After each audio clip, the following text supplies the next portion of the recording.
Welcome to the Psychology and Physical Training channel. Have you ever stopped to question, who am I really? This is the essence of the concept of self, a fundamental aspect of psychology that profoundly shapes our thoughts, emotions, and behavior. It's the underlying thread that weaves the fabric of our identity, dictating how we perceive and interact with the world around us. It's a complex, multifaceted construct that continues to intrigue and puzzle scholars and thinkers alike. So buckle up and join us as we delve into the fascinating world of the self. The many faces of self. Did you know there are different types of self?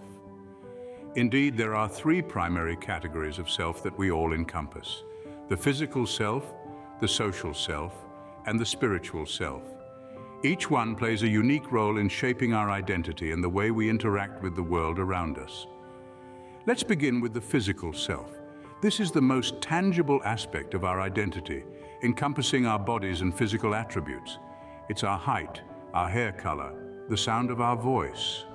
It's the way we move, the way we carry ourselves. It's the first thing people notice about us, and it's often the first thing we think of when we consider our own identities. The physical self is our vessel, our vehicle, our interface with the world. Moving on to the social self. This is the version of us that exists in the minds of others. It's shaped by our interactions, our relationships, our roles in society. It's how we behave in a crowd, how we perform in a meeting, how we react in a crisis. The social self is a reflection of the expectations and norms of our community, our culture, our world. It's the self that's constantly changing, constantly evolving, constantly adapting to the world around it. Lastly, we have the spiritual self. This is the deepest, most profound aspect of our identity. It's our core values, our beliefs, our sense of purpose. It's the part of us that yearns for meaning, for connection, for transcendence. The spiritual self is our compass, our guide, our anchor. It's the self that remains constant, no matter how much the world around us might change. Each of these selves is a crucial part of who we are. They shape our thoughts, our feelings, our actions. They influence how we see the world and how the world sees us. They are not separate entities, but intertwined aspects of a single, complex, multifaceted identity. Now that we understand the types of self, let's explore how they develop. The development of self. Ever wondered how your self came to be? Let's dive into the fascinating journey of self-development, a voyage that begins at the very onset of our lives. The concept of self isn't something we're born with. Instead, it's a construct that develops over time, taking shape through our interactions and experiences. In our earliest days as infants, we start to form a rudimentary sense of self. This initial self-concept is largely physical as we begin to understand that we're separate entities from the people and world around us. Ever seen a baby discover its own hands? That's the first step on the ladder of self-realization. As we grow into toddlers, our self-concept evolves. We start to become aware not just of our physical selves, but of our abilities and characteristics too. We learn that we can run faster than some kids, but not as fast as others. We learn that we like the taste of ice cream, but not broccoli. The self begins to take on personal qualities. Fast forward to the tumultuous teenage years, and our self-concept takes another significant leap. Now, social comparisons and peer evaluations hold a magnifying glass to our self-perception. We try on different identities like outfits, seeing which ones feel right, which ones garner approval. Our sense of self becomes more complex, more nuanced. Into adulthood, our self-concept continues to evolve. We're influenced by our successes, our failures, our relationships. We start to understand that our self isn't static, but fluid, changing with the ebb and flow of life's experiences. We may even come to realize that we have multiple selves, adapting to different roles and situations. Throughout this journey, it's the interplay of social interactions and personal experiences that weave the tapestry of our self-concept. Each conversation, each triumph, each setback, they all add a thread shaping and defining who we are. So that's the journey of self-formation. But what about the other aspects of self? Other aspects of self. Are you aware that there are other aspects to yourself? Let's dive into some other aspects of the self that we often overlook. Self-esteem, self-efficacy, and self-regulation. They might seem like psychological jargon, but they're more familiar than you might think. Starting with self-esteem, it's our overall sense of value or worth. It's the appreciation we have for ourselves, the respect we give to our own person. Self-esteem is not something inborn, it's shaped by our thoughts, relationships, and experiences. It's like a personal rating system we carry within us, affecting how we interact with the world. Now let's talk about self-efficacy. Imagine you're standing in front of a tall mountain, preparing to climb. Do you believe you can reach the top? That belief in your ability is self-efficacy. It's our confidence in our capacity to perform tasks and reach goals. It affects how we approach challenges, set goals, and persevere in the face of obstacles. The higher your self-efficacy, the more likely you are to take on challenging tasks and persist until you succeed. And finally, there's self-regulation. It's the ability to manage our thoughts, feelings, and behaviors to achieve our goals. It's what makes you study for an exam when you'd rather be watching your favorite show, or choose a salad over a burger when you're on a diet.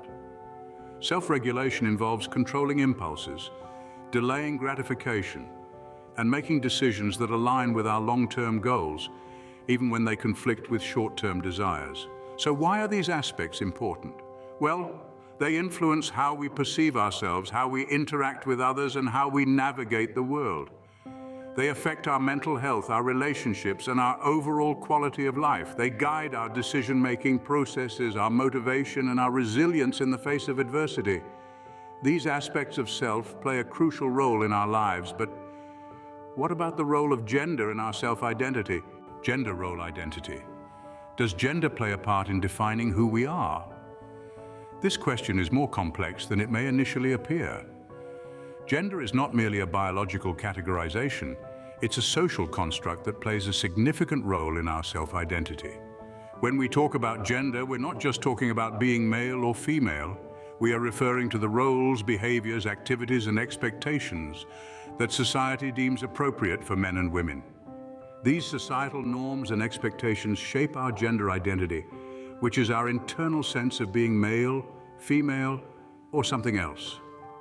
From a young age, we learn what it means to be a boy or a girl from a multitude of sources: our families, our peers, our schools, and the media.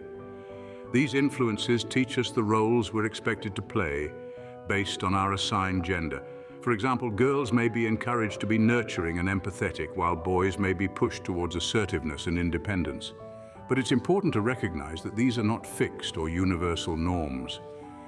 They can vary widely across different cultures and societies, and they can change over time. Our gender identity influences our self-concept, which is the way we perceive ourselves and our place in the world. It shapes our interests, our behaviors, and even our aspirations. For instance, if society expects women to be caregivers, a woman might incorporate this expectation into her self-concept and aspire to professions that involve nurturing, like teaching or nursing. Yet it is crucial to note that our gender identity doesn't dictate our self-concept. It's just one of many factors that contribute to who we are. We are all unique individuals with our own thoughts, feelings, and experiences.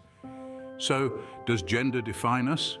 Not entirely, but it certainly influences our self-perception and how we interact with the world. It's a part of our identity, but it's not the whole of it. We are more than just our gender. We are a blend of many different factors and experiences that make us who we are. So gender indeed molds our self in significant ways, summarizing the self. Now let's take a moment to reflect on what we've discovered. We started our journey by exploring the many faces of self.